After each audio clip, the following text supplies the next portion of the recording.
this has been in the news lately. Trump accounts. What are they?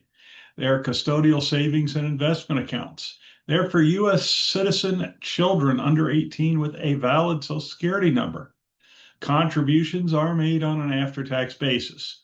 Growth is tax deferred until it's withdrawn, and withdrawals are generally prohibited until the child reaches 18. So with the passage of H.R. 1 and signed into law July 4th of 2025, the Trump account is a new class of tax advantage accounts. They are to encourage long-term financial security. Who's eligible? Beginning July of this year, U.S. citizen children under 18 with a valid Social Security number may establish an account. Government will contribute an initial amount of $1,000 to qualified account holders born between January 1st of 2025 and December 31st of 2028. If you weren't born in that range, you can still set up accounts and contribute, but you just won't get the $1,000. There's no income limits for it. Anybody can contribute up to $5,000 per child annually, and this cap is likely to be adjusted in the future for inflation. Again, made with after-tax dollars. Employers are able to set up plans under which contributions may be made. Up to $2,500 may be contributed annually for each employee. Contributions made by an employer on an employee's behalf are not included in the employee's gross income. Charities and government entities may make contributions under certain conditions. And these contributions, they don't count towards the $5,000 limit. And the $1,000 seed contribution by the federal government also does not count towards that $5,000 per year limit. Tax treatment.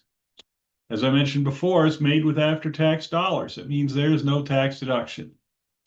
The seed contribution, that's the $1,000 for those eligible. Employer, charitable, and government contributions are not included in gross income at the time of contribution, but will be included in gross income upon distribution. The earnings grow tax deferred. When the account holder reaches age 18 and there are distributions that will not be taxable, like contributions made by parents and relatives, and there are those that will be taxable, the seed money, charity contributions, employer contributions, earnings. So it'll be the same general rules as IRAs, including the 10% penalty for pre-59.5 withdrawals, with exceptions.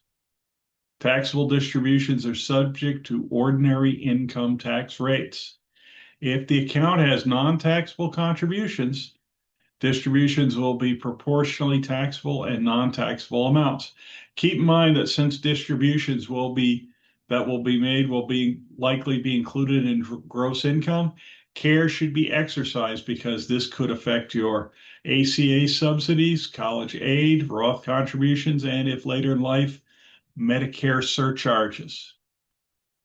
How are these funds invested? They're automatically invested in a mutual fund or exchange traded fund that tracks the returns of a qualified index like the S&P 500. Account holders cannot choose between multiple funds or adjust the investment mix, and the allocation is fixed and limited to U.S. equities. And the funds must have annual fees no higher than 0.1%. The IRS is expected to issue additional regulations and guidance that clarify the administrative details of the new law. This is likely an evolving situation with further guidance to follow. Okay, you should schedule an appointment with a financial professional, even though there will likely be not much in the way of management with any of these accounts. It may have implications for the rest of your financial picture. I just mentioned ACA subsidies, Roth contributions, that sort of thing. So a financial advisor will help you navigate that. As such, meeting with your financial advisor to incorporate it into your financial plan may be critical. And it may have implications you haven't thought of. I also encourage you, since These accounts belong to the children. Involve them as soon as possible. They are able to comprehend, uh, and you may take them down the path of financial literacy. It's my opinion, the more they learn, the earlier they learn increases their likelihood of a positive financial future. Okay, so there's important questions for each stage of life.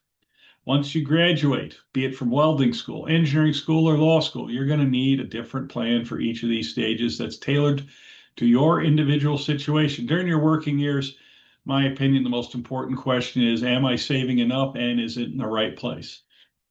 When you get on that glide path to retirement, last 10 years prior to retirement, will the USS Retirement be shipshape on the appointed day? Retirement, how do I avoid running out of money before I run out of life? And legacy, does what I worked hard for get to where I want it to after I'm done with retirement? Can be reached at herwirefinancial.com. I do in-person, Zoom, and phone appointments. I am licensed and registered across several states and can easily add states if there is a need. If you want to schedule an appointment, you can click on the Schedule an Appointment button in the upper right-hand corner of my website. If you want to see more videos like this, go to my website and click on the YouTube button. It's that one in between the LinkedIn and the Facebook buttons. Please like and subscribe.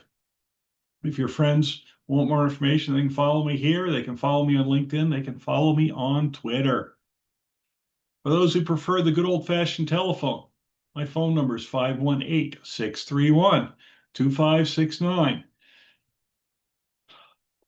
Do not text that number. We'll both be sad because I will not receive it. There's a separate texting number. Opinions voiced in material are for general information only, not intended to provide specific advice or recommendations for any individual. All performance reference is historical. No guarantee of future results. All indices are unmanaged and may not be invested in directly. All data is believed to be from reliable sources. However, no representation is made as to its completeness or accuracy. None of this is to be construed as tax or legal advice. Consult your advisor prior to taking any action. This information is intended to be educational and not tailored to the investment needs of any specific investor. All investing involves risk, including loss of principal. There's no strategy that assures success or protects against loss. There's no guarantee that a diversified portfolio will enhance overall returns or outperform a non-diversified portfolio, and it doesn't protect you against market risk. Okay, everybody, have a great week. I will see you next week.